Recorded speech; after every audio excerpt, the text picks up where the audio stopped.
આજે તારીખ 29/4/2025 મંગળવારે હનુમંત હોસ્પિટલ મહુવા તથા તાલુકા આરોગ્ય વિભાગના ઉપક્રમે મહુવા તથા જેસરના તમામ આશા બહેનો માટે એક ખાસ આરોગ્યલક્ષી સેમિનારનું આયોજન કરવામાં આવ્યું હતું। આ સેમિનારમાં 350 જેટલા આશા બહેનોએ ભાગ લીધો હતો।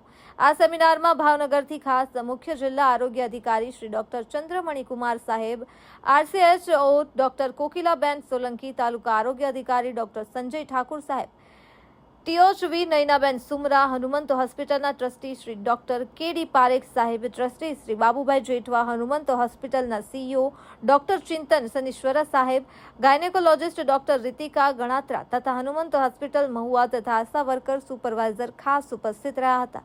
આ કાર્યક્રમમાં હનુમંત હોસ્પિટલની સેવાઓ વિશે માહિતી આપવામાં આવેલ છે, જેમાં રાહત દરે તથા સરકારશ્રીની આયુષ્યમાન ભારત યોજના વિશે માહિતગાર કરવામાં આવ્યા હતા અને આ ઉપરાંત ઉપસ્થિત આરોગ્ય અધિકારીશ્રીઓ દ્વારા સગર્ભા બહેનોને જોખમી પ્રસૂતિ તથા સ્ત્રી રોગને લગતી તમામ આરોગ્યલક્ષી માહિતી પૂરી પાડવામાં આવેલ હતી।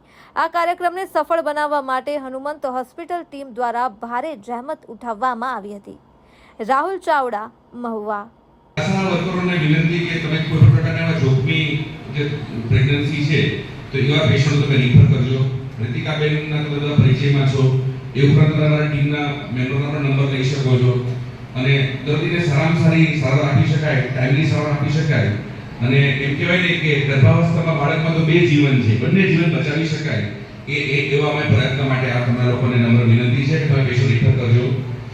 બીજું પણ કે જો કોઈ બાળક જન્મજાત બહેરું અને મૂંગું છે, એને ઇંગ્લિશમાં કહેવામાં આવે છે મેડિકલ ભાષામાં કન્જેનાઇટલ ડેફનેસ, તો એ બાળક ખરેખર એને એક બ્રેઇનમાં એક પ્રકારની નસ છે એ દબાઈ જતી હોય છે, એના કારણે એ સાંભળી નથી શકતું એના કારણે એ બોલી પણ નથી શકતું અને આ જીવન એ છે ને એ ફેમિલી પર બર્ડનરૂપ હોય છે। પણ જો આ બાળકમાં ટાઈમસરનું ડાયગ્નોસિસ થાય અને આઈડિયલી 3 વર્ષ પહેલા ડાયગ્નોસિસ થાય અને એને ટાઈમસર જો કોક્લિયર ઇમ્પ્લાન્ટ કે જે કંઈ જરૂરિયાત છે એ સર્જરી કરવામાં આવે તો આખી જિંદગીમાં એ નોર્મલ બાળકની જેમ જીવન જીવતું હોય છે।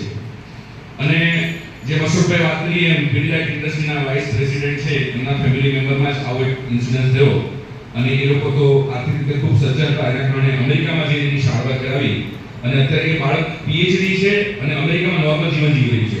હાય, હું છું ક્રુઝિન સિંઘાનિયા। આપની આસપાસના સત્ય સમાચાર જાણવા માટે જોતા રહો દીવ મેડર ન્યૂઝ અને હા, લાઈક અને સબસ્ક્રાઇબ કરવાનું ભૂલતા નહીં। Thank you.